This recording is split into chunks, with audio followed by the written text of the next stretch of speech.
Hello everyone! I hope that you have all been able to enjoy at least a little bit of this gorgeous fall weather. I for one am so grateful for the sunshine and warmth. It feels like a little bit of a spirit booster. Anyone else feel like they're in need of a little spirit booster?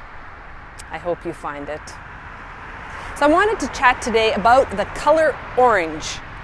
But before I get into that, I'm wondering what you will be doing on Thursday to honor the National Day for Truth and Reconciliation. And just in case you don't know what I'm talking about, I'll give you a little background first. So in June of this year, the federal government passed legislation to mark September 30th as a National Day for Truth and Reconciliation. And then on August 30th, the Saskatoon City Council voted unanimously to mark this day as a statutory holiday. Our church office will also be closed in honor of that day. The National Day for Truth and Reconciliation is designated as an opportunity to recognize and commemorate the legacy of residential schools. It was originally proposed in 2015 by the Truth and Reconciliation Commission of Canada, which under Action 80 called upon the federal government in collaboration with Aboriginal peoples to establish a statutory holiday to honor survivors, their families, and communities, and ensure that public commemoration of the history and legacy of residential schools remains a vital component of the reconciliation process. You may already be aware that September 30th has been observed since 2013 as Orange Shirt Day, a movement to recognize the colonial legacy of residential schools and to commit to the ongoing process of reconciliation. Orange Shirt Day recalls the experience of residential school survivor Phyllis Webstad, who at 6 years old was stripped of her shiny new orange shirt on her first day attending residential school. The date September 30th was chosen because it was the time of year when Indigenous children were removed from their families and forced to attend residential schools. So on September 30, people all across Canada will wear orange shirts to remember and honor Indigenous children who were taken from their communities and families and sent to residential schools. This past summer, I saw people everywhere wearing orange shirts. I saw orange shirts also hanging in windows. And there's a house right here along McKercher that has a whole bunch of little orange hearts strung up across the yard. And of course, we tied 215 orange ribbons onto the trees right behind me here.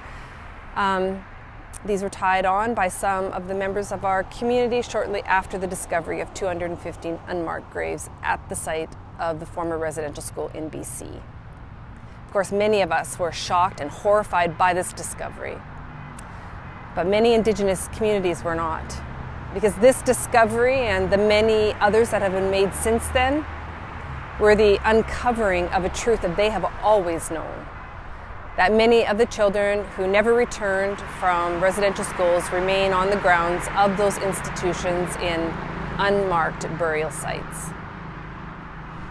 This Orange Shirt Day is also the first observance of the National Day for Truth and Reconciliation. And so for settler Christians in particular, this is a time when we can reflect on our role in colonialism and the residential school system, and on our ongoing responsibility to make reparations.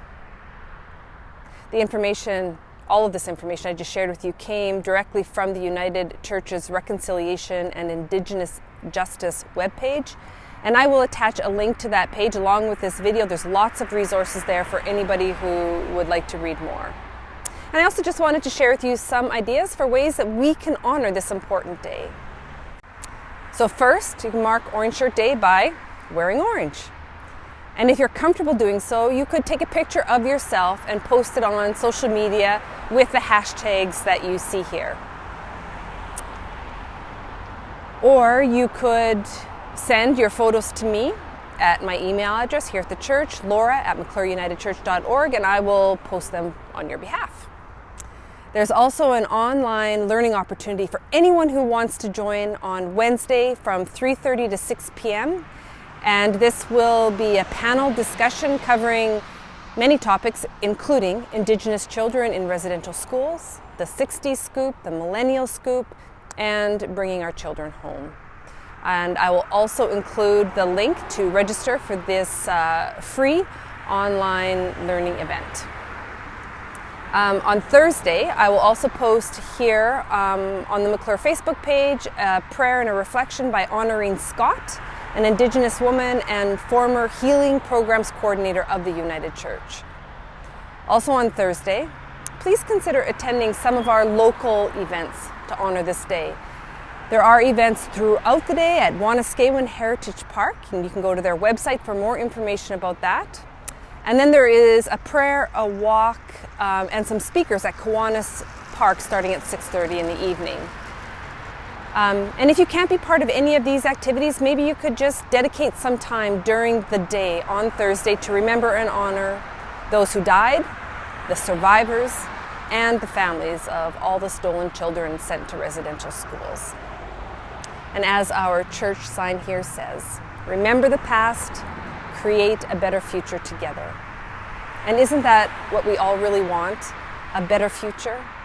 And isn't that our call to work together with each other and with God to live God's kingdom into reality? A place of love and respect, of kindness and healing. And that's my question for reflection this week. What are the things that I am doing or not doing that might unintentionally or intentionally be causing hurt to any part of God's creation? And what are the things I could be doing or could be doing more of to be part of God's healing love? So what about you? How will you be God's love this week? Well, whatever you do, may you feel God's strength and courage and wisdom surround you and fill you up. And may you have a blessed week.